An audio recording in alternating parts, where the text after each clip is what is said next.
नमस्कार, मैं हूं रिंकेश कुमार और आप देख रहे हैं असम न्यूज लाइव। बिहार में बिहार बोर्ड का इंटरमीडिएट का एग्जाम शुरू होने वाला है कल से और हम इसी विषय पर चर्चा करने वाले हैं। हमारे साथ में अभी assistant professor doctor Jayakumar sir हैं। तो आज हम बात करेंगे कि जो बच्चे डर रहे हैं एग्जाम से, जिस बच्चों को डर लग रहा है कि एग्जाम कल कैसे दें, तो आज अगर सर को फॉलो करते हैं तो कम समय में, कम ड्यूरेशन में आपका एग्जाम अच्छा जा सकता है। बाकी सबसे पहले स्वागत है सर एसएम न्यूज लाइव में। धन्यवाद।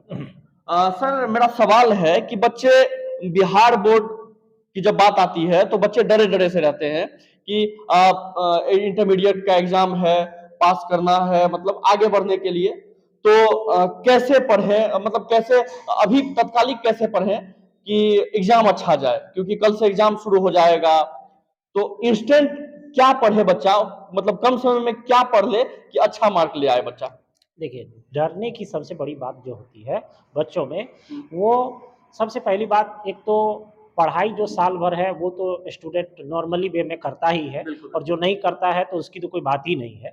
लेकिन हम लोग तो मुख्य रूप से उसको टारगेट करें जो कि पढ़ता है। जो नहीं पढ़ता उसकी तो कोई बात नहीं है, ठीक है। जो पढ़ता है और जो कम पढ़ता है उस पर भी हम लोग कंसीडर करें, मतलब 3 कैटेगरी हो गया। तो इसमें हम लोग अगर जो पढ़ रहा है उसके पास, पहली बात कि उसके पास प्लानिंग का अभाव होता है, जिसके कारण उसको डर होता है कि हम इतने बड़े सिलेबस को कैसे कवर करें, किधर से पढ़े, क्या छोड़े, कितना से करें। ये चीज उसके डर का मुख्य वजह होता है। इसलिए प्लानिंग, पढ़ाई तो पहला है ही, पढ़ाई तो करते ही, उसके बाद प्लानिंग, एग्जाम, क्योंकि एग्जाम जो क्रैक करना है उसके लिए प्लानिंग बहुत जरूरी है। और यहाँ पर क्रैक का मतलब हो गया कि मैक्सिमम मार्क का की अप्रोच होना चाहिए, और ये सब स्टूडेंट का मुख्य रूप से एक सोच भी होता है और मुख्य रूप से वही टारगेट भी होता है। बिल्कुल। तो कम समय में बच्चा, क्योंकि एग्जाम सेंटर में घुसते के साथ जाता है, जैसे ही बच्चा इंटर करता है तो सुध बुध खो देता है। ऐसा होता है कि अब क्या लिखेंगे, जो भी याद था वो भी भूल जाता है बच्चा। तो क्या पहले किस चीज पे फोकस करे और किस ढंग से लिखे, तो वो उस पर सर थोड़ा फोकस करें आप। देखिए, सबसे पहली बात है कि अगर आप देखिएगा तो जो एग्ज़ाम का पैटर्न है, जैसे कि हम अभी स्पेशली केमिस्ट्री के बारे में अगर बात करते हैं, तो केमिस्ट्री जो है वह 3 भाग में बँटा हुआ है, फिज़िकल, इनऑर्गेनिक, ऑर्गेनिक। और जब से यहाँ पर पैटर्न, कोरोना काल से जो पैटर्न में थोड़ा-सा चेंजिंग किया क्वेश्चन पूछने में, वहाँ ऑप्शंस बढ़ा दिया है। ऑप्शन क्यों बढ़ाया है, ये स्टूडेंट को समझना होगा कि स्टूडेंट को, क्योंकि स्टूडेंट का डिमांड था कोरोना काल में कि हम जो है सारा सिलेबस नहीं पढ़ पाए, कुछ ही भाग पढ़ पाए। तो कुछ ही भाग पढ़ पाए हैं, तो स्टूडेंट का डिमांड था कि कुछ ही क्वेश्चन, कुछ सीमित कर दिया जाए कुछ चैप्टर से, उससे हमको पूछा जाए। तो बाद में सवाल उठा कि ठीक है, हम कोई क्वेश्चन, कोई चैप्टर छाँट देंगे, कोई यूनिट छाँट देंगे और ये यूनिट देंगे। लेकिन उसमें होगा क्या, हो सकता है वो यूनिट को स्टूडेंट पढ़ा हो, कोई नहीं पढ़ा हो, किसी के लिए भारी हो, किसी के लिए हल्का हो, तब तो बड़ी परेशानी हो जाएगी। तो ऐसी स्थिति में सरकार कह दिया कि देखिए, हम क्या करते हैं कि आपको जो ऑप्शन की संख्या है, हम उसको मैक्सिमाइज कर देते हैं, अधिक से अधिक बढ़ा देते हैं। आप क्या करिए कि आपको जो यूनिट तैयार है, आप उसको अच्छी तरह से तैयार कर लीजिए, तो आपका काम हो जाएगा। लेकिन स्टूडेंट क्या करता है, जो ठीक से पढ़ा है, पूरी तरह से जिसका तैयार है, उसकी तो कोई बात ही नहीं है। लेकिन उसको भी अगर एक प्रकार से हम लोग कह सकते हैं कि मैक्सिमम एफिशिएंसी लाना है, एक प्रकार से मैक्सिमम मार्क तक पहुंचना है, तो उसके लिए भी कारगर हो जाएगा। और देखिए, तो वहां पर क्या हो गया कि स्टूडेंट उस चीज को समझ नहीं पाया कि क्यों ऑप्शंस को बढ़ाया। तो ऑप्शन को इसीलिए बढ़ाया, आप जो है वह कुछ चैप्टर को जो आपको हल्का लग रहा है, या जिस पर आपका मैक्सिमम, जिसमें आपकी इफिशिएंसी है, आप जिसमें बहुत अच्छा कर सकते हैं, उसको आप अच्छी तरह से तैयार कर लीजिए, तो आपको सारी बातें पकड़ में आ जाएगी। जैसे एग्जांपल के लिए हम एक डाटा देते हैं, डाटा से बात करना ज़्यादा अच्छा रहता है। जैसे अगर हम लोग पिछले एग्जाम की बात करते हैं तो फिजिकल केमिस्ट्री में लेते हैं, तो फिजिकल केमिस्ट्री में मुख्य रूप से हम लोग को 4 चैप्टर है। सॉलिड स्टेट हम लोग बात करते हैं, सॉल्यूशन की हम लोग बात करते हैं, इलेक्ट्रोकेमिस्ट्री की बात करते हैं, हम लोग केमिकल काइनेटिक्स की और सरफेस केमिस्ट्री की बात करते हैं। तो इसमें अगर आप देखिएगा तो इसमें जो पहला 4 सॉलिड स्टेट, सॉल्यूशन, इलेक्ट्रोकेमिस्ट्री और केमिकल काइनेटिक्स का बताए हम, इन सब में से 4-4 ऑब्जेक्टिव क्वेश्चन, मतलब 4-4 मार्क का पूछा गया और 3 मार्क सरफेस केमिस्ट्री का पूछा गया। तो 16 + 3 इट मींस 19 मार्क्स हो गया। अब देखिए 19 क्वेश्चन हो गया, ऑब्जेक्टिव की बात कर रहे हैं। अब चले आए इनऑर्गेनिक में। इनऑर्गेनिक में आपको 4 जो general principle and process for isolation of element देखना है, जिसमें कि 3 मार्क्स का पिछले बार क्वेश्चन, मतलब 3 ऑब्जेक्टिव क्वेश्चन की हम बात कर रहे हैं, 3 ऑब्जेक्टिव क्वेश्चन था। उसके बाद पी ब्लॉक था, तो पी ब्लॉक से भी क्वेश्चन हम लोगों को 4 था। उसके बाद फिर डी एंड एफ ब्लॉक था, उससे भी 4 नहीं 6 था, और डी एंड एफ ब्लॉक से भी 6 था, और उसके कोऑर्डिनेशन से 4 था। तो 6 6 12 4 16 3 19 19 दूना 38 हो गया। अब चले आप ऑर्गेनिक में 2 पोर्शन है। एक में आपको जो पोर्शन है जो मूल ऑर्गेनिक केमिस्ट्री है उसमें 5 भाग, और उसके बाद आपको दूसरे पोर्शन में जो है 3 है, जिसमें biomolecules, chemistry in everyday life, और उसके बाद पॉलीमर। इसमें क्या है, बायोमोलिकुल्स से मैक्सिमम 6 ऑब्जेक्टिव क्वेश्चन पूछा गया, और उसके बाद आपको उधर जो 2 भाग जिसमें पॉलीमर और chemistry in everyday 2 objective question पूछा गया। ये आपका डाटा हम बता रहे हैं। तो इसमें आप देखिएगा, आप मूल भाग जो ऑर्गेनिक उसको हम छोड़ दिए हैं, तो 19 ऑब्जेक्टिव क्वेश्चन आपको फिजिकल से, 19 आपको इनऑर्गेनिक से, और ऑर्गेनिक का एक छोटा पोर्शन हम एक चैप्टर लिए बायोमोलिकुल्स से। 19 दूना 38 और 6 हम लोग लेते हैं 44 हो गया। बनाना आपको कितना है, 35। अब देखिए, आप एक पूरा ऑर्गेनिक को छोड़ दिए हैं, फिर भी आप कितना 44 ऑब्जेक्टिव क्वेश्चन के पास पहुंच गए, लेकिन 44 तो आपको बनाना 35, और आप छोड़ दीजिए। इसमें से जो चैप्टर आपको और कठिन लग रहा है और छोड़ दीजिए, और छोड़ दीजिए, और अब आप टारगेट करिए, आप 35 में 35 ऑब्जेक्टिव, मतलब 100% परफॉर्म कर रहे हैं आप। अब 100% परफॉर्म कर रहे हैं, तो ये प्लानिंग हो गया, ठीक है, और आपको पूरा आप जान रहे हैं, तो ये आपकी जानकारी ये होना चाहिए, और आप पढ़ रहे हैं तो बहुत अच्छी बात है। लेकिन आपके पास प्लानिंग ये हो गया कि हमको 35 तक पहुंचना है, तो किस किस यूनिट, अब देख रहे हैं एक पूरा ऑर्गेनिक हम छोड़ दिए, और इतनी बातों में हम आपको प्लान किए। अब आपका इसमें से कौन सेलेक्ट करना है, कौन छोड़ना है, ये तो आपका प्लान है, आपकी इंटरेस्ट है, आपका जानकारी है, आपको आसान लगना है, ये आप पर डिपेंड करता है, ठीक है। बस इसी के साथ आपको जो है एक अच्छा प्लान हो जाएगा ऑब्जेक्टिव का, और ऑब्जेक्टिव आप अगर आपका अच्छा निकल गया तो फिर कुछ कहने की जरूरत ही नहीं है, आपका मार्क ऑलरेडी अच्छा हो जाएगा। खास करके साइंस, फिजिक्स, केमिस्ट्री और बायो की हम लोग बात करें, यहाँ हम केमिस्ट्री की बात कर रहे हैं स्पेशली, तो आपको बच गया, क्योंकि इसमें प्रैक्टिकल में आपको 30 है, तो प्रैक्टिकल की क्या स्थिति हम लोग के बिहार में है और कितनी अच्छी तरह से मार्क मिल जाता है, कहने की जरूरत ही नहीं है। तो आपको 35, और मान लीजिए आपका प्रैक्टिकल बात, और 65 के पास तो आप वैसे ही पहुंच रहे हैं। अब बात रहा शॉर्ट और लॉन्ग, तो लॉन्ग जो स्टूडेंट पढ़ा है जनरल वे में, उसको अपने आप जो है एक कैटेगराइज करके अगर वो देख ले, तो उसको लॉन्ग में 6 क्वेश्चन पूछा जाए, जैसे 3 ही बनाना है उसको, वो तो आसानी से उसको हो जाएगा। हाँ, कुछ ऑर्गेनिक पोर्शंस का अगर कुछ क्वेश्चन पूछा जाता है तो वहां पर थोड़ी सी उसको दिक्कत हो सकती है, लेकिन बाकी अगर वह फिजिकल या इनऑर्गेनिक के बातों को टारगेट करे, उस मैटर को अगर टारगेट करे, तो हमारे ख्याल से शायद क्वेश्चन नहीं छूटनी चाहिए। और उसके बाद शॉर्ट क्वेश्चन में 20 है, जिसमें 10 बनाना है। अब क्या ऑप्शन पर्याप्त है, अब कुछ यूनिट को सेलेक्ट करेंगे, आपको 100% क्वेश्चन बन जाएगा। तो ये आपका प्लान है, ये इसके अकॉर्डिंग चलिए, क्वेश्चन नहीं छूटेगा। मतलब इसके अकॉर्डिंग अगर चलता है तो बच्चा हाँ, अच्छी तरह से परफॉर्म कर सकता है, मतलब कम मेहनत में आसानी से काम उसका हो जाएगा। अब एक चीज है सर, अब एक वो बात बताइए थी, मतलब किस चैप्टर पे आप फोकस करवाएंगे बच्चों को, कि इस चैप्टर को आप अगर पढ़ते हैं तो उससे ज्यादा मतलब क्वेश्चन आएगा और आप ज्यादा सॉल्व कर पाएंगे। बहुत बढ़िया, ये देखिए, ये अच्छी बात है। अब हम लोग अगर बात करते हैं जैसे केमिस्ट्री में, तो केमिस्ट्री की अगर बात करते हैं, तो ऑर्गेनिक केमिस्ट्री का जो 2 पोर्शंस में बटा हुआ, पहला आपको जो पहला वाला भाग है, जिसमें तुमको haloalkanes, haloarenes, alcohol, phenol, ether, aldehyde, ketone, carboxylic, amine, ये 5 भाग, ये 5 चैप्टर में है। तो वैसे ऑर्गेनिक का पोर्शन अगर केमिस्ट्री पर आपको पकड़ है, जिसको केमिस्ट्री में अधिक इंटरेस्ट है, तो वो इस पोर्शन को अच्छी तरह से पकड़े, तो उसको भी मैक्सिमम क्वेश्चन अटेम्प्ट हो जाएगा। अब देखिए, अब बात रही यहाँ पर कि स्टूडेंट को जो साइंस में होता है वो 3 थे। एक होता है जिसको याद करने में बहुत इंटरेस्ट है, दूसरी बात है, एक होता है जिसको जो है कैलकुलेशन बहुत अच्छा होता है, और एक होता है जिसको केमिस्ट्री से रिएक्शन से खेलने में बहुत मजा आता है, रिएक्शन के प्रति बहुत, केमिस्ट्री के प्रति बहुत इंटरेस्ट है। तो अगर आपको कैलकुलेशन अच्छा है तो आप फिजिकल को पकड़ लीजिए, आपका ऑलरेडी काम हो जाएगा। फिजिकल में आप सॉल्यूशन और इलेक्ट्रोकेमिस्ट्री और को पकड़िए, ये बड़ा भाग है। और अगर आप सबसे आसान और इंटरेस्टेड हो तो केमिकल काइनेटिक्स को आप पकड़ लीजिए, इससे आपका बहुत काम हो जाएगा। और क्योंकि जो सॉल्यूशन वाला भाग होता है उसमें क्वालिटेटिव प्रॉपर्टी जो होता है, चारों क्वालिटेटिव प्रॉपर्टी, उसको अगर पकड़ लेते तो लॉन्ग क्वेश्चन को बहुत अच्छी तरह से अटेम्प्ट कर सकता है। इलेक्ट्रोकेमिस्ट्री में अब, तो इलेक्ट्रोकेमिस्ट्री में जो उसका सेल का पोर्शन है, वो वैसे तो हम लोग कहे तो इलेक्ट्रोकेमिस्ट्री में इलेक्ट्रोलाइटिक और गैल्वेनिक जो सेल वाला भाग है, उस भाग को भी अगर क्लासिफाइड कर ले तो बहुत सारा क्वेश्चन उसको आ जाएगा। और लॉन्ग क्वेश्चन में जैसे कि कोलरास का नियम, फैराडेज लॉ, ये सब लॉन्ग क्वेश्चन के लिए वो अपना अच्छी तरह से तैयार कर सकता है। वैसे तो कम समय में हम इतनी बातों को रख सकते हैं।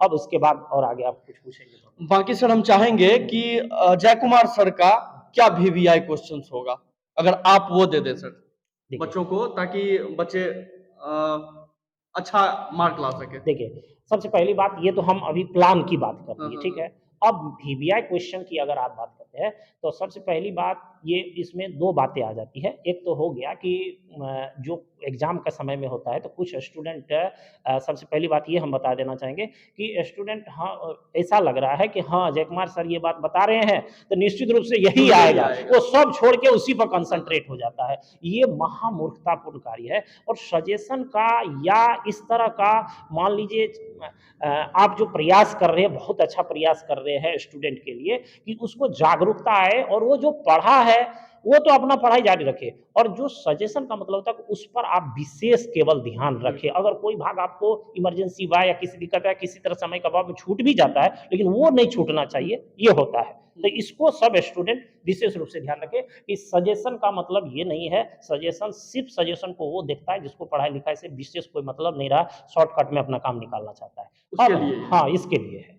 तो ये तो क्योंकि हम लोग जो प्रयास कर रहे हैं और रिकेश जी का विशेष रूप से कहना चाहेंगे कि बहुत ही अच्छा प्रयास एक प्रकार से और अपने क्षेत्र के लिए और बहुत जितना भी कहा जाए कम है, तो हम लोग अभी जो फोकस कर रहे हैं क्योंकि स्टूडेंट के लिए ही हम लोग कर रहे हैं, तो स्टूडेंट को लाभ हो। अब बात रही इंपॉर्टेंट क्वेश्चन जी, जी। तो उसके बारे में भी हम बात कर देते हैं। तो इंपॉर्टेंट क्वेश्चन में देखिए वैसे तो लॉन्ग, शॉर्ट, ऑब्जेक्टिव सब है। अगर हमसे पूछिएगा तो हम फिजिकल केमिस्ट्री की अगर बात करते हैं तो फिजिकल केमिस्ट्री में देखिए सबसे पहला आ जाता है सॉलिड स्टेट। अब सॉलिड स्टेट वाले भाग में हम जो इसको बताते हैं तो इसके लिए पोर्शंस बांट देते हैं। तो पोर्शंस में भी जो डिफेक्ट्स वाला भाग है, जो डिफेक्ट वाला पोर्शन है, जैसे हम लोग सबसे पहला इसका बेसिक पार्ट हो गया। बेसिक के बाद जो सॉलिड स्टेट का कैलकुलेशंस होता है और कैलकुलेशन के बाद जो है जो सॉलिड में क्रिस्टल में डिफेक्ट होता है और उसके प्रॉपर्टीज ऑफ सॉलिड होता है। ये 4 भाग हैं। तो 4 भाग में अगर बांट दे तो 4 भाग में आप जो प्रॉपर्टीज वाला भाग है जिसमें इलेक्ट्रिकल प्रॉपर्टी, डाइलेक्ट्रिक प्रॉपर्टी, ये सब जो भी प्रॉपर्टी से रिलेटेड एक्सप्लेनेशन, इस भाग से क्वेश्चन कम पूछा जाता है। लेकिन डिफेक्ट्स में आपको डिफेक्ट्स में अच्छा ध्यान देना चाहिए और कैलकुलेशन में जैसी पैकिंग एफिशिएंसी का कैलकुलेशन हो, नंबर ऑफ पार्टिकल्स का कैलकुलेशन हो, ये सब कैलकुलेशन वाला जो पोर्शन है इस पर विशेष रूप से थोड़ा सा ध्यान रखने की जरूरत है स्टूडेंट को। अब चलते हैं हम लोग सॉल्यूशन। तो सॉल्यूशन में सबसे ज्यादा कि क्वालिटेटिव प्रॉपर्टी पर और जो कुछ लॉ है, जैसे हम लोग हेनरीज लॉ की बात करें, जैसे हम लोग रॉड्स लॉ की बात करें, तो इन सब चीजों पर थोड़ा सा ध्यान दें। सब टर्म है, इन सबको याद रखिए। इन सबको याद रहेगा तो कॉन्सेप्ट आपका अगल बगल का बनेगा और बहुत सारी बातें आपको पढ़ा। लेकिन हम ये भी कह देना चाहिए क्वालिटेटिव प्रॉपर्टी जो है, उस क्वालिटेटिव प्रॉपर्टी में चौथा जो क्वालिटेटिव प्रॉपर्टी होता है ऑस्मोटिक प्रेशर ऑफ सॉल्यूशन, उसमें बहुत सारा छोटा छोटा पॉइंट है, जैसे एसपीएम हो गया, जैसे ऑस्मोटिक प्रेशर हो गया, जैसे ऑस्मोसिस हो गया, तो जैसे आरओ रिवर्स ऑस्मोसिस हो गया, वांट ऑफ फैक्टर है। उसके बाद वाला जो एबनॉर्मल मॉलिक्यूलर मास है, it means want of factor I में हम लोग आई के आधार पर जो सॉल्यूशन के टाइप या जो बांटते हैं, ये सब पोर्शंस को थोड़ा सा अधिक ध्यान देना। मतलब क्वालिटेटिव प्रॉपर्टी में जो चौथा है उसको ऑब्जेक्टिव और शॉर्ट की दृष्टि से विशेष रूप से देखिए। अब चला है इलेक्ट्रोकेमिस्ट्री में। तो इलेक्ट्रोकेमिस्ट्री में स्टूडेंट को प्राय प्रॉब्लम होती है कहाँ पर, उसका प्रॉब्लम मुख्य होता है कि इलेक्ट्रोकेमिस्ट्री में जो हम लोग ईएमएफ का कैलकुलेशन करते हैं या हम लोग ईसीएस का प्रयोग करते हैं, एप्लीकेशन वाला भाग करते हैं, या फिर सेल्स के रिप्रेजेंटेशन या सेल के डायग्राम इत्यादि, ये सब भाग पर भी विशेष रूप से ध्यान दें। और लॉग में इसमें जैसे कि हम लोग एक जो इलेक्ट्रिकल जो केमिस्ट्री में हम लोगों को कंडक्टेंस वाला भाग है, इट मीन्स कहने का मतलब जिसके अंतर्गत हम लोगों को आगे मोलर कंडक्टिविटी, इक्विवेलेंट कंडक्टिविटी, ये सब इस पर आधारित जो हम लोग को जैसे कोलरास नियम है, आगे हम लोग को इलेक्ट्रोलाइसिस और फैराडेज लॉ है, इन सब पर थोड़ा सा विशेष ध्यान दें। तब उसके बाद हम लोग चलते हैं, ये हम शॉर्ट में कुछ इंपॉर्टेंट टॉपिक का नाम ले रहे हैं, और उसके बाद चल केमिकल काइनेटिक्स में। तो केमिकल काइनेटिक्स में जो first order second order of reaction है उसको देखें, उस पर विशेष रूप से कैलकुलेशन को एक दो बार प्रैक्टिस कर ले। बाकी जो पोर्शंस है आपको rate equation, molecularity, order of reaction, ये सब जनरल पोर्शन सभी स्टूडेंट देखता है इसको, लेकिन जो मुख्य रूप से है उसमें एक्सप्रेशन को उसको विशेष रूप से सबको ध्यान देना है। ये चीज। और सरफेस केमिस्ट्री में मुख्य रूप से जो अंतर वाला कुछ जैसे एब्जॉर्प्शन में अंतर, केमिकल एब्जॉर्प्शन और फिजिकल एब्जॉर्प्शन में अंतर होता है। और उसके बाद कोलवाइड्स या सॉल के बारे में कि दूध किसका एग्जाम्पल है, बटर किसका है, ये सब कर्ड किसका है, फॉग किसका है, ये सब एग्जाम्पल जो होता है उस भाग से भी क्वेश्चन जो है वो रहता है, उसको ध्यान दें। फिजिकल को विशेष रूप से हम टारगेट किए। अब उसके बाद इनऑर्गेनिक में आप चले जाइए। इनऑर्गेनिक में जो निष्कर्षण वाला एक्सट्रैक्शन वाला भाग होता है और इंपॉर्टेंट ओर्स वाला, उसको विशेष रूप से ध्यान दें सबको। और कुछ अंतर वाला क्वेश्चन होता है जैसे कि मिनरल्स और ओर्स, खनिज और अयस्क में अंतर होता है, जैसे कैल्सिनेशन और रोस्टिंग में होता है। और उसके बाद जो मेटलर्जी इत्यादि का प्रोसेस इत्यादि है सामान्य रूप से वो स्टूडेंट सबको देखता ही है, लेकिन ये हम विशेष रूप से उस पर करें। अब बी ब्लॉक में सबको जो भाग देखना है ग्रुप में बटा हुआ है, उस ग्रुप में लेकर के अगर देखते हैं जैसे ग्रुप 15, ग्रुप 16, ग्रुप 17, ग्रुप 18 के एलिमेंट्स को, और उसमें अब आगे हम 18 में इनर्ट गैस में तो जो एक्सी का मुख्य कंपाउंड्स है उस पर ध्यान दें। 17 में इंटर हेलोजन को ध्यान से समझे, इंटर हेलोजन को ध्यान दें। उसके बाद फिर हम लोग 16 में आते हैं, तो 16 में जो सल्फर हम लोगों को 16 वाले भाग में जो है सल्फर है, ऑक्सीजन है, उन सब के कुछ इंपॉर्टेंट कंपाउंड्स जैसे H2SO4, सल्फ्यूरिक एसिड है, उस पर ध्यान दें। फिर हम लोग 15 में आते हैं, उसमें भी कुछ इंपॉर्टेंट क्वेश्चन है। और इन सब में जो सबसे पहला एलिमेंट है वो एनामोलस बिहेवियर को दिखलाता है, मतलब एक सामान से अलग गुण को दिखलाता है, तो उस पर विशेष रूप से थोड़ा सा ध्यान रखना है। और उसके बाद तो हम लोग डी एंड एफ ब्लॉक में, तो डी एंड एफ ब्लॉक में क्या सिलेबस सीमित है इस स्टैंडर्ड में। यहाँ का मुख्य सबसे ज्यादा क्वेश्चन जो होता है, जो सिलेबस भी बता रहा है, वो पी ब्लॉक का होता है। और उसके बाद कोऑर्डिनेशन वाले भाग को, जो समझने वाला बहुत अच्छा भाग है, उसको स्टूडेंट विशेष रूप से ध्यान देना है, उसको विशेष रूप से सबको देखना है। और उसमें नॉमन बॉन्डिंग का जो पूरा बात है और नॉमेनक्लेचर का, बॉन्डिंग में हाइब्रिडाइजेशन, उसके बाद आपको फिर मैग्नेटिक प्रॉपर्टी, उसके बाद यह हाई स्पिन कॉम्प्लेक्स है कि लो स्पिन कॉम्प्लेक्स है, उसकी अंडरस्टैंडिंग, वीबीटी को अच्छी तरह से लॉन्ग क्वेश्चन के लिए देख ले, नॉमेनक्लेचर आईयूपीएससी करने के लिए सीख ले, इस पर विशेष रूप से ध्यान रखें। क्योंकि नॉमेनक्लेचर में होता है कभी कभी ऑर्गेनिक से नॉमेनक्लेचर पूछ देता है, और कभी कभी क्या होता है कोऑर्डिनेशन से 4 नॉमेनक्लेचर पूछ देता है, तो इस नॉमेनक्लेचर वाले पोर्शन को अच्छी तरह से ध्यान देना सर। बाकी निकल जाएगा। अच्छा, हाँ, इसके बाद आपको जो है इतनी, क्योंकि हम बता ही दिए, वैसे देखिए सारे सिलेबस को इतने कम समय में जो है ये हम कुछ इंपॉर्टेंट पोर्शन प्रत्येक चैप्टर में फिजिकल इनऑर्गेनिक के बताए। और उसके बाद जो है ऑर्गेनिक में जो दूसरा पोर्शन बी है, जिसमें पॉलीमर, बायोमोलिकुल्स, केमिस्ट्री ने एवरीडे लाइफ वाला है, तो उसमें बायोमोलिकुल्स वाले को ऑब्जेक्टिव के लिए देखें, जिसमें कि कार्बोहाइड्रेट में ग्लूकोज, फ्रुक्टोज का अच्छी तरह से amine, monosaccharide, disaccharide, polysaccharide, oligosaccharide, इन सब को अच्छी तरह से देखें। और उसके बाद प्रोटीन आ गया, प्रोटीन, उसके बाद विटामिन्स में जो इंपॉर्टेंट केमिकल नेम है उसको अच्छी तरह से देख ले। उसके एमिनो एसिड को देख ले, एमिनो एसिड से question, zwitterion, alpha amino acid, acidic property, basic property, उसके एसिडिक प्रॉपर्टी, बेसिक प्रॉपर्टी, ये सबको अच्छी तरह से वो देख ले। उसके बाद जैसे कि केमिस्ट्री ने एवरीडे लाइफ वाली बात करें, तो इसमें जो है 3 पोर्शंस में इसको बांट के देखें। एक ड्रग्स वाला भाग को अच्छी तरह से देखें, मेडिसिन वाले भाग को। दूसरा पोर्शन इसमें होता है फिर आपको जो है वह सॉप एंड डिटर्जेंट वाला एक भाग है। और एक जो है मुख्य रूप से हम लोग कह सकते हैं कि जिस पोर्शन में केमिस्ट्री एंड एवरीडे लाइफ वाला में जो है वह जैसे कि स्वीटिंग एजेंट इत्यादि के बारे में है, या हम लोग कहते हैं फूड प्रिजर्वेटिव्स के बारे में है, उसके बारे में अगर ध्यान दें अच्छी तरह से उसकी तैयारी हो जाएगी। ठीक है, पॉलीमर्स थोड़ा सा विशेष एक्सप्लेनेशन का भी है, अब सबको अपना अपना पढ़ने और बताने का तरीका है, लेकिन विशेष रूप से पॉलीमर में अगर ध्यान दें तो कुछ डिफरेंस वाला क्वेश्चन है, जैसे कि थर्मोप्लास्टिक, थर्मोसेटिंग इत्यादि, इस तरह का जो क्वेश्चन है उस पर वो विशेष रूप से ध्यान रखें। और इसमें पॉलीमर में विशेष रूप से इससे भी ज्यादा, ये तो हम जो बता दिए ठीक है, ये पोर्शंस आपको ध्यान में है या उसको याद किए हैं, प्रैक्टिस ठीक है, अच्छी बात है। लेकिन पॉलीमर में मोनोमर वाले, वहां से आपको 1 से 2 क्वेश्चन निश्चित रूप से मिल जाएगा। मोनोमर कि जैसे पॉलीथीन का मोनोमर क्या होगा, इथीन होगा, इस तरह से मोनोमर वाले भाग को अच्छी तरह से देखें। बहुत बहुत धन्यवाद सर, आपने अभी बताया कि केमिस्ट्री में आप कैसे, क्या स्ट्रेटजी अपनाएं और एक दिन पहले कैसे पढ़ें, और कम समय बचा है आप लोगों के लिए, तो कम समय में आप क्या पढ़ें कि आप अच्छे स्कोर कर पाए। तो SM न्यूज़ लाइव में बात करने के लिए बहुत बहुत धन्यवाद सर। को भी बहुत बहुत धन्यवाद कि कम से कम आपके चलते बहुत क्षेत्र में स्टूडेंट को लाभ हो रहा है, जागरूकता फैल रही है और इससे बढ़िया और कोई काम हो भी नहीं सकता है। Thank you sir.